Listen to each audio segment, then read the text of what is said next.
आपण बघतोय अशा पद्धतीनं हा रास्ता रोको करण्यात आलेला आहे। वाहनांचा लांबच लांब रांगा ज्या आहेत त्या देखील या ठिकाणी लागलेल्या आहे।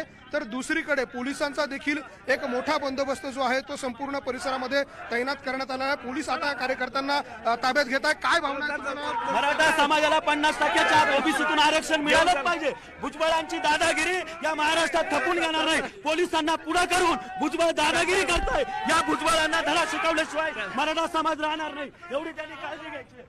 आपण बघतोय अशा पद्धतीनं आंदोलक जे आहे ते आक्रमक झालेले आहे आणि म्हणून या ठिकाणी आंदोलक आणि पोलीस जे आहे त्यांच्यामध्ये झटापटी झाल्याचं देखील आपल्याला या ठिकाणी पाहायला मिळतंय। पोलीस आणि आंदोलनकर्ते जे आहे ते समोरासमोर आलेले आहे आणि त्यामुळे पोलिसांकडनं अशा पद्धतीनं धरपकड जी आहे ती केली जाते। आपल्याला अटक केलाय पोलिसांनी, काय भुजबळांची दादागिरी आहे। भुजबळांच्या मागे लागून पोलीस प्रशासन आमचा आवाज दाबायचा प्रयत्न करतोय। या पोलिसांना सुद्धा आमचं सांगणं आहे, मराठे हे काही